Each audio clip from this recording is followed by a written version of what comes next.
So in this video, ipapakita po natin paano tanggalin lahat ng pairings ng Mio Salty. So lahat po to hanggang underneath tatanggalin po natin. Yan. So stay tuned. So for the front fairings, bilangin natin yung bolts, no? So sa side dito, sa left side, 1, ayan, 2, so meron pa sa loob, ayan, yan, 3, hindi madilim lang, tapos 4, and then 5. So kabilaan 10, no? 10. Tapos meron dito, ayan, 11 and 12. So meron po tayong size 4 na Allen wrench. Yan. Ito pa yung gagawin niya pagtanggal dito sa bolt sa harap kasi hindi customize na siya. So pagtanggal is most of the time pa counter clockwise. Yan. Kabila.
So ngayon guys, tatanggalin na natin yung fairings kasi natanggalan natin lahat yung bolts sa harap tsaka dito. Tingnan natin.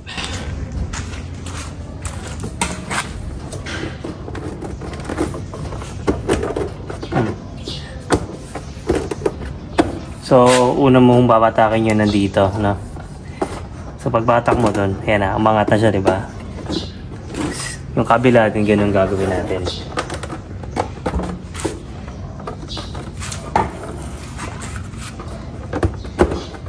Yan, tumunog na.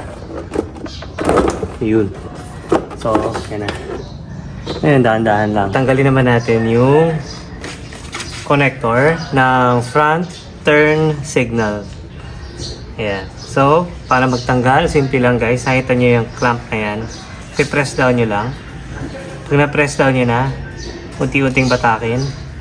And, konting dahan-dahan lang. And then, ayan. So, tanggal na. So, 4-pin connector ng front turn signals.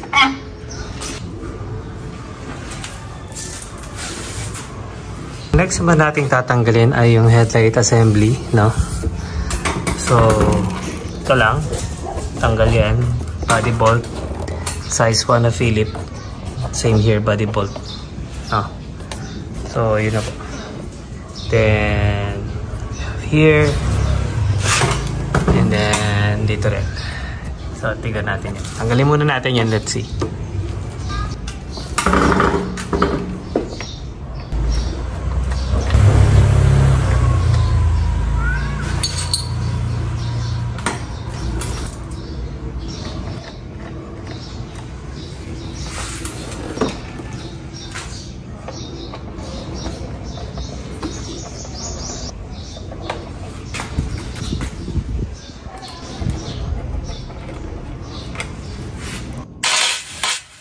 Ngayon, natanggalan natin yung mga screws.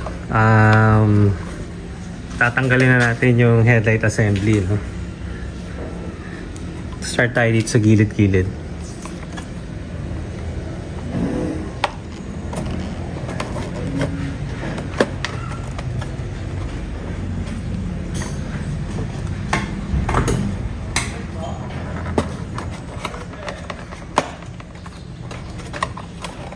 Natanggalan natin yung mga clips. Yan, natanggalan natin. Tandahan nyo lang, hawakan yung ilalim.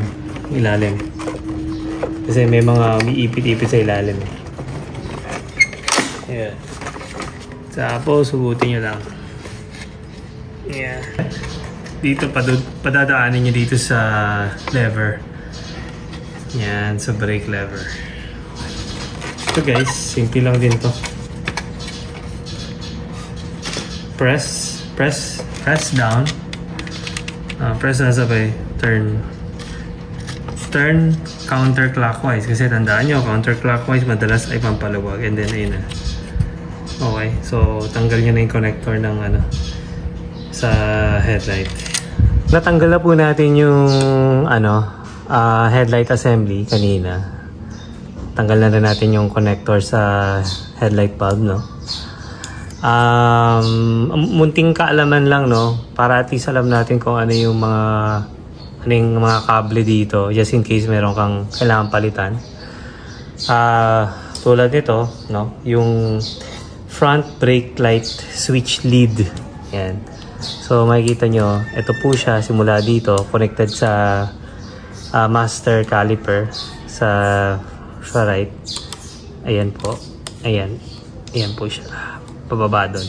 Ito, right handlebar switch lead. Ayan. So, ito po yung nakakonekta dun sa sa right switch. Kung saan makikita nyo yung start, yung pag-on ng park light, ng headlight. Ayan. So, ito po yung right handlebar switch lead. And meron ding rear brake cable. Ito no, nandito naman tayo sa left, no. Ito yung rear brake cable na konektado dun sa drum brake natin sa likod. Okay. Konektado siya dito sa left handlebar or lever. Meron po tayong left handlebar switch lead. Wherein dito yung nakakonect yung pag high and low, pagbusina natin, no? Yan. Yung starter o yung choke. Starter cable or choke. Meron din tayo ditong, yan, itong mataba na to. Maraming kable na nagko-connect sa mga left and right na switches. Yan. Meron tayong wire harness. Yan. And then, syempre, hindi mawawala ang speedometer cable na konektado dun sa ating gauge. Front brake hose. Yan. Ito po yung sa preno na konektado doon sa caliper natin sa harap, sa disc brake sa harap. And lastly, last but not the least, syempre, meron din tayong throttle cable. Ayan. Throttle cable natin na konektado doon sa throttle body natin. Malapit sa engine. So far, mukhang palitin to.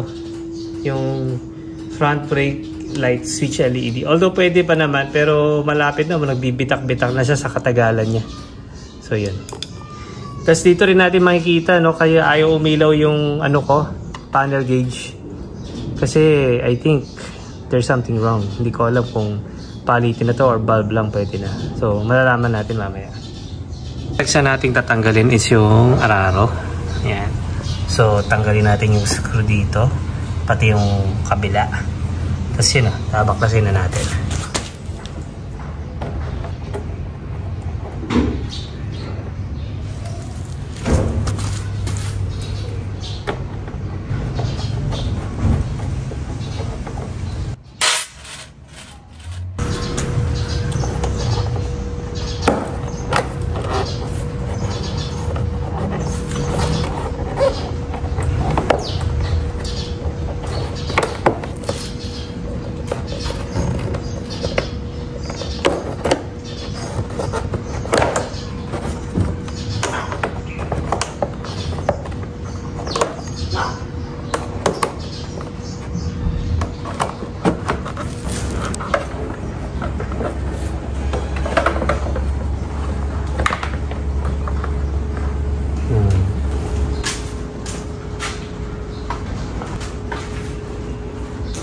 Sa ating tatanggalin is yung sa bangkana, no? So, ito, tatanggalin mo lang yung tornilyo na yan. Yan. Tsaka yung nasa kabila nun. So, let's go.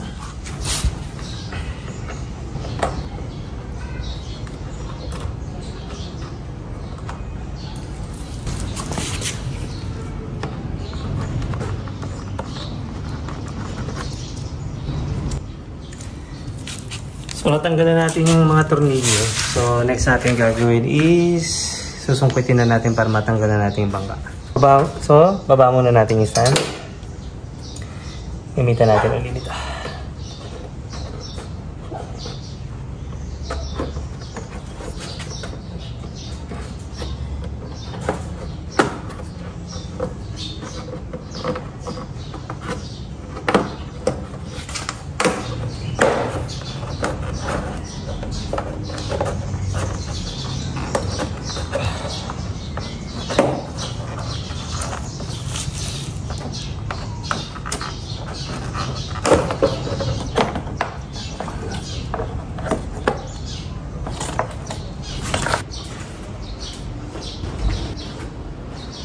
Tanggalan natin yung yung ara-aro tsaka bangka. Ngayon, para matanggal natin to step board, tanggalin muna natin yung engine cover. So ano lang to, dito tanggalin yung screw dito, body bolt dito rin, body bolt sa kabila din, magkabila. Tsaka dito sa gitna may bolt talaga yan, pero dito wala na akong bolt na nadatnan dyan. So yan.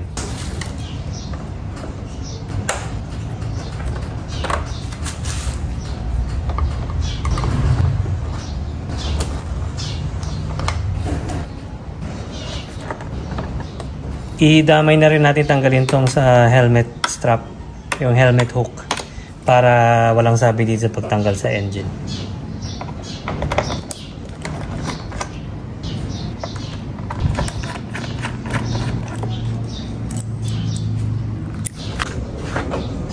So ngayon pwede na natin tanggalin yung engine cover.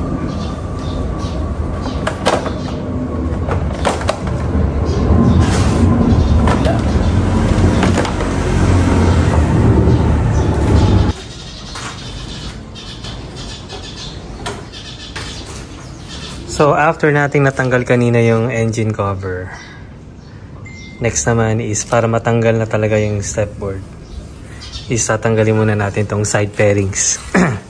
So ito hindi na to stock, no? So may screw dito, pero ngayon allen na siya. And meron dito sa loob, ayan. So ayan, may screw dyan, isa Phillips din. And then, sa ilalim, meron dito isa. And dalawa. And then, pangatlo. So, tanggalin na natin. Magkabilaan lang din yan.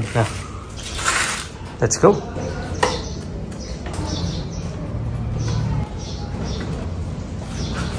So, natin dito. Naman to.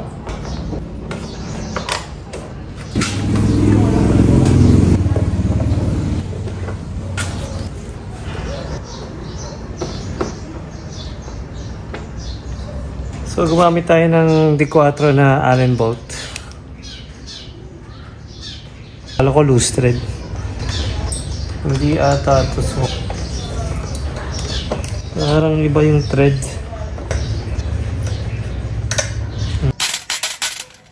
So natanggalan natin yung mga screws, yung mga M6 bolt. Ngayon naman tanggalin na natin yung fairing. So i-unhook lang natin siya dito sa taillight. Medyo patigas yun. So yeah.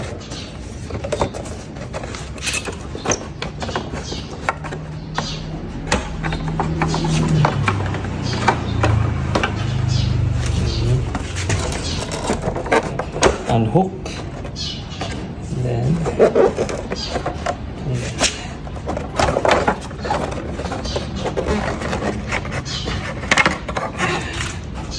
fairing number 2.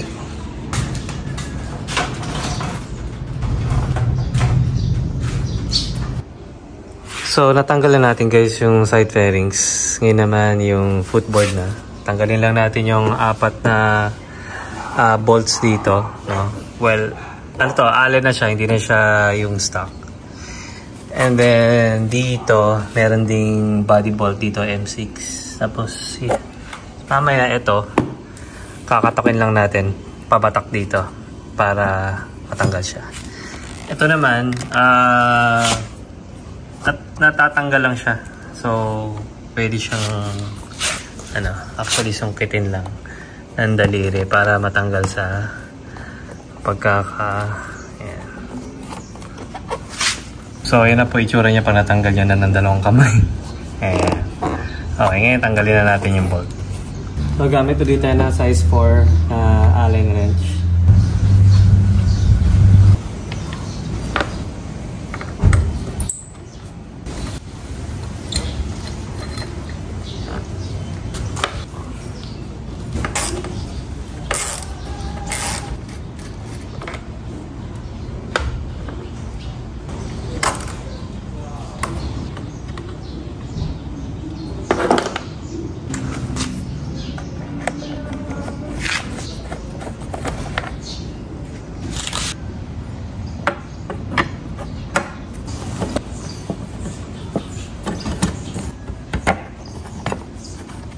Size 10 bolt.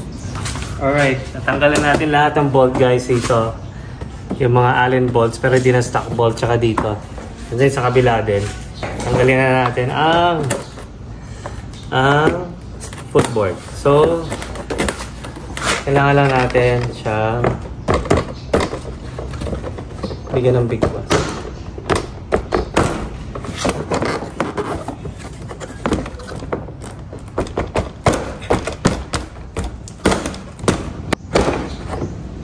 Yan, tanggal din.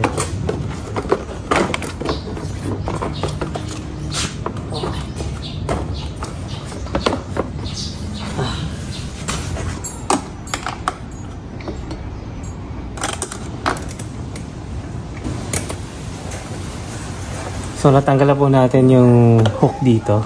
Ito naman, para tanggalin natin to the counterclockwise lang. Ikutin lang natin. Then, hugot. Wala na. So ngayon, pwede na itong tanggalin. Next na ang lidid. So yung next nating tatanggalin ngayon is yung batok niya. No? So syempre, side mirror tanggal. Tapos, yan, isa. Ayun. Ito, 2, 3, 4, 5, 6, 7, 8, tsaka yun pa 8. Okay?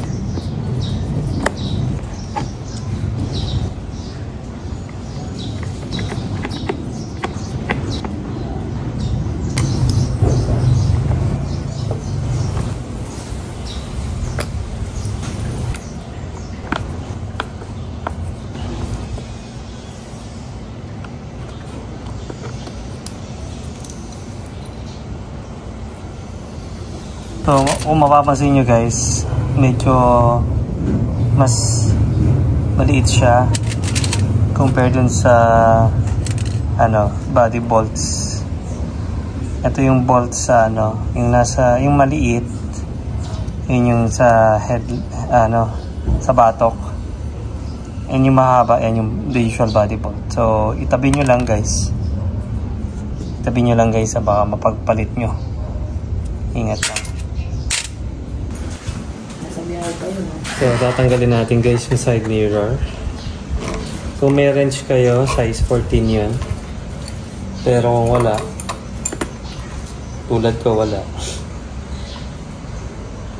ay counterclockwise pa rin ang pagtanggal. Ayan. Pag nalawagan nyo na, ayan, ikot-ikot na lang. One down. Ito rin. Pa-clockwise pala. Bayan. Para. Ang next naman nating luluwagan is yung sa left switch.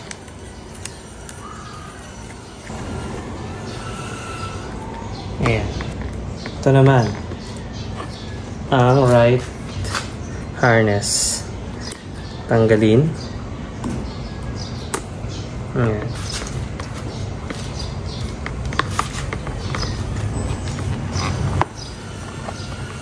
Ayun. So, ayan na po. Ayan na po ang bato. Tanggal lang. Ito lang yung harness na tinanggal natin sa left switch. Ay, right switch. Okay na. Naiwan yung sa left switch. Alright, dito naman tayo sa taillight.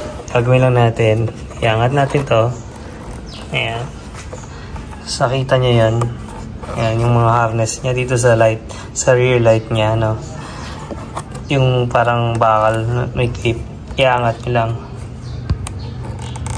Iangat nyo lang ng konti. Ayan. So, malalabas na. Then, hugutin lang natin yung harness dito. Ayan. Ayan, gamitan na natin ang dalawang kamay. There you go. So guys, malapit na tayo matapos sa pagbaklas ng pairings ng Mio Salty 2018 model. At dito natin nakikita no, yung mga possible issues ng second hand na motor na nabili natin. No, again, tulad nitong switch lead ng right brake. Medyo ano na siya yun. Tignan mo. Oh, bitak-bitak na. Pitak-pitak na siya. Tsaka makita natin yung isang socket sa gauge nakatanggal kaya siguro walang ilaw. So hindi natin alam kung yung socket ba may sira or ano. And pag pumunta na tayo dito sa ibaba ng makina, makikita na natin na bakit parang may itim. Ayun oh. Tagas. May tagas bang nagaganap? Ayan. So, ayan po. So far, yun lang naman. Dito din. Oh, parang may tagas eh. So, I think baka bubuksan din natin yan. To check kung ano nangyari. Baka yung gasket na kailangan ng palitan. So, ito rin. Yung air duct nagbitak na, nag-crack na. Ayan. So, ang gagawin na natin next is tatanggalin na natin yung underneath, yung ilalim niya. No? So, para matanggal to, tatanggalin natin yung baterya muna. Kasi meron ditong tornilyo sa ilalim ng baterya. Tapos, pag natanggalan natin yung baterya, ito naman yung bolt. Size 10. And then, iangat na natin, tatanggalin natin yung bolt dito nakadikit dito sa tangke pati dito sa grab bar. So disconnect natin to para may angat natin yung tangke and masilip na natin yung bolt sa itaas ng shocks. And pag natanggal na natin yon, pwede na natin matanggal tong ilalim. Tara, let's go. Ang point naman natin is babaklasin natin lahat. Tatanggalin na rin natin ang upuan.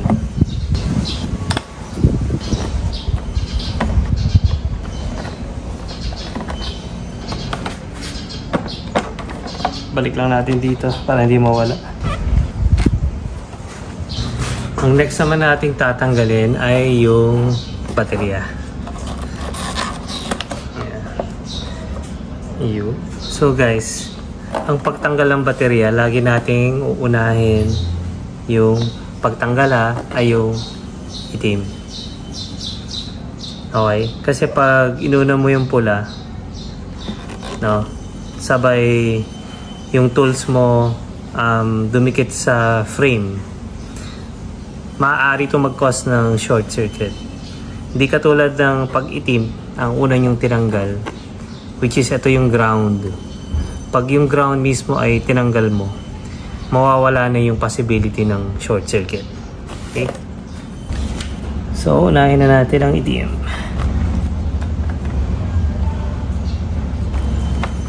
Tanggalin natin. Balik muna natin. Para hindi mawala. Then, tanggalin na natin ang pula.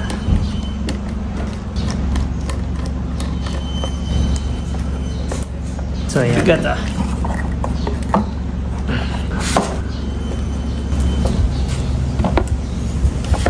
Ayan. So, makikita nyo yung dalawang bolt dito, no, na digis.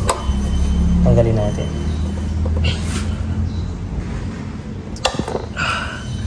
Tigas.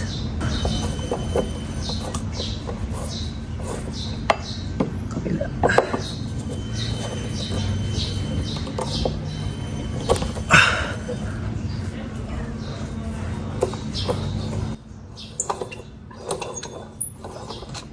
Yeah.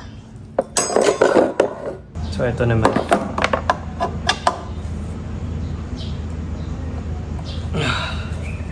Tigas.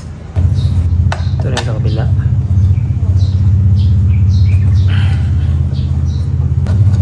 Yeah. So, balik lang natin yung goma. Tanggalin ang bolts. Ngayon, tatanggalin na natin yung compartment box. Pero syempre, may mga harness and may mga lead tayong mga tatanggalin. Tulad niya mga yan. Okay. So, itong starter relay tsaka yung fuse, no, yung mga connectors niya, mga couplers, yung mga couplers niya, yan, i-disconnect lang natin. Alright. So, una natin tanggalin itong starter relay lead. Ayan. Connected dun dito sa starter relay. So naman, tanggalin natin ang ayan. Ito yung negative kanina. Ayan.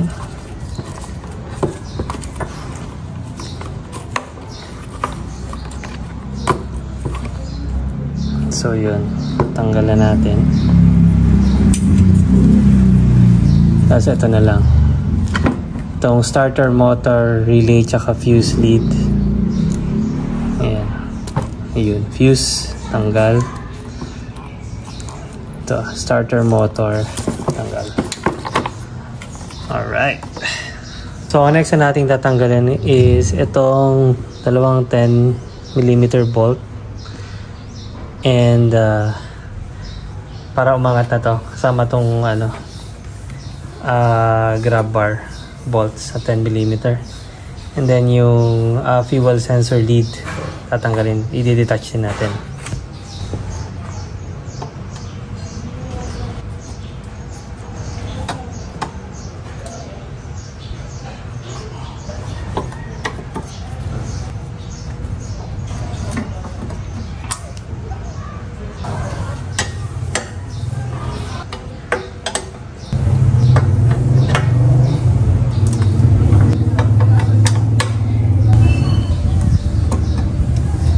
So, take note, no? Take note. Yung dito sa dalawa, mas maiksi, no? Compared doon sa, sa grab bar. So, baka malito lang kayo. So, tanggalin natin yung fuel sensor lead. So, binabatak lang siya. Ayan. Takan nyo lang. So, next naman nating tatanggalin is yung air duct niya, no? Para may access tayo dito sa fuel hose.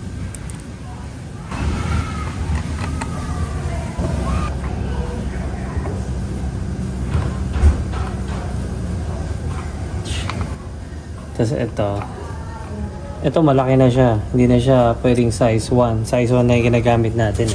Gamitin na natin ng mas malaki.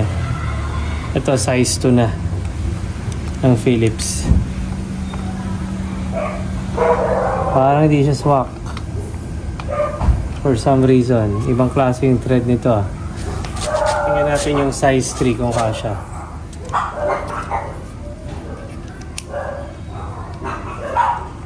Ayan. Size 3 na pala. Hindi na pwede yung size 2.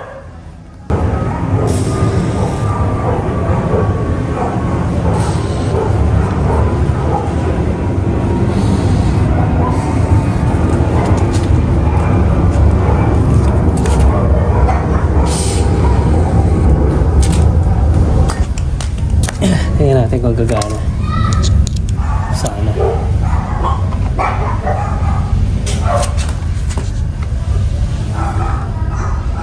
Ayun! Gumana.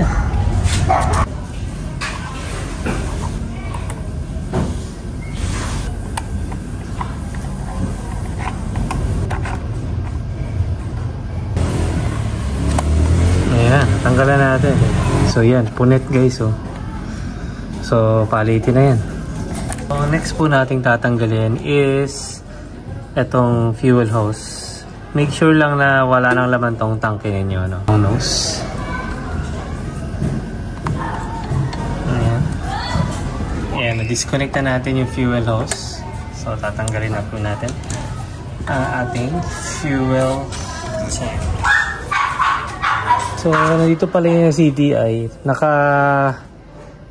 Clamp lang siya dito. So, pag natanggal nyo yung clamp,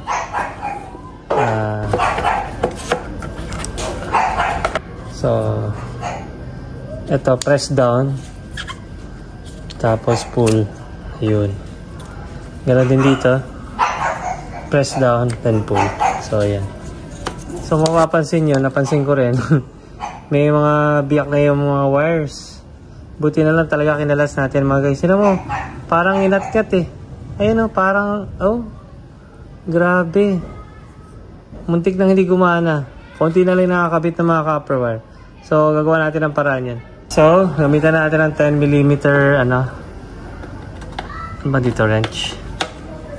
Ayan, maluwag. 1. Siguro.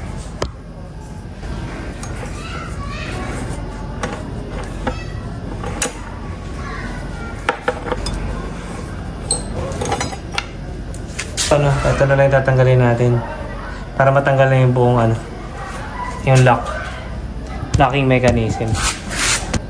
So, digis.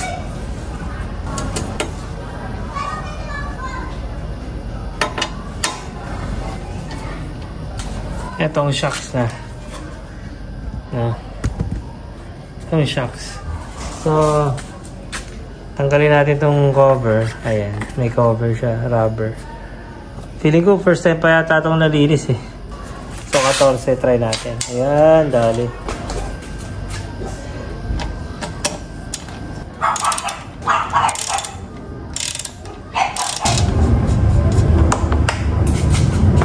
So guys, natanggal na namin siya. Hindi na namin na video paano namin natanggal. Pero nakakabit siya dyan guys, diba? So inurong lang namin. Yan lang, inurong lang. Tapos bumagsak na siya. Ayun. Kahit hindi na namin tinanggal yung sa ibaba. So, yan na guys. Tatanggalin na natin. So, napakahirap na tanggalin na underneath. Mabit. Ayan. Discolored. Sa wakas guys. Tanggal na yung underneath. Ganun. Ganun siya kahirap. Dumi. Grabe. Oh, dungis guys. Parang di pa talaga ito nadidip-clean. Since 2018. Tanggal na guys. So bukas, deep clean na to. Okay. Ayan. Grabe, ginabi na tayo. Kasi marami din tayong ginagawa. Siyempre, hindi na naman ito. Kaya ginabi na. So, itatry namin balik uli yung shocks kanina. Kailangan talaga 2 tao. Yun. Yun. 2 tao talaga, guys. Ito din. Hirap pag mag-isa. Pero kaya naman siguro pag mga professional na. Pero since tayo first time pa lang, ayun. Yes. So, yeah.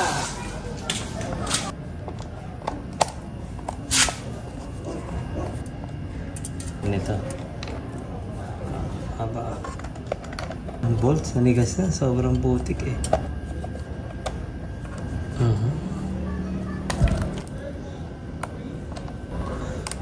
Pero ang tigas pa.